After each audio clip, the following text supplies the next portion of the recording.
Сонда сізге әкенің өлеңмен қалдырған бір өсиеті болыпты. Менің әулетімдіге ұстаным болып кеткен әкем 4 ауыз сөзі бар.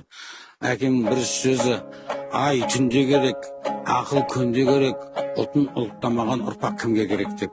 Сосын кейде балалықпен ертегілік жасап қоямыз, шамалы тентекті жасап қоямыз, сонда ұрыспайды тұғын: әй балдарым, өмір деген қақтығыс, етек жеңіңді қаттығыс деп айтып отыратын тұғын. Біз 10 боламыз ғой, армандап отыратын тұғын: ей шіркін, бүкірдің арманы шалғасына бір жату деп. Сөйтіп жүргенде әкем мен анам арасына жылса екеуі бірден соң бірі өтті де 9 бала менің қолымда қалды. Бірақ әкемнің қағазға жазып кеткен бір ауыз сөзі осы уақытқа шейін маған әлі бағдаршам болып, осы уақытқа шейін мені көп жауапкершіліктен абыроймен алып келе жатыр.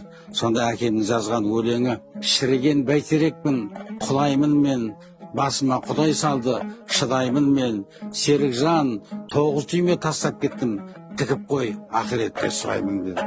9 түймесі 3 қарындасым, 6 інім, Аллаға мың қайтара шүкір, бәрі де өсіп, өніп, немерелі болып, үлкен бір әкемнің кішкентай ғана шаңырағы Құдай үйген төбеге айналды. Қазақта сөз бар: Құдай үйген төбеге борбаста болса бір түнде деп. Сол әкемнің шаңырағына жұрт қазір үлкен мақтанышпен Махмудтың балдары, Махмудтың ұрпағы деп айтып отырғанда, сол аманатты ақиретте дұрыс алып баратқан шығармын деп өзімізді жұбатамын. Мейірбекжан.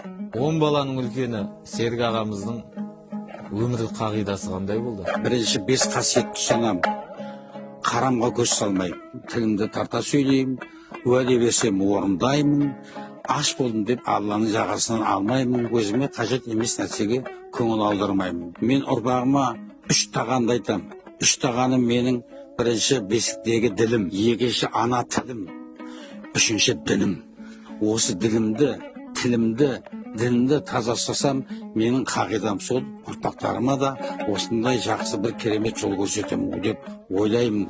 Алланы сыйла, алдына барасың, анаңды сыйла, жұмақты табасың, халқыңды сыйла, тарихта қаласың, ағайынды сыйла, бағаңды аласың деп осындай балдарыма қағида үйретіп отырамын.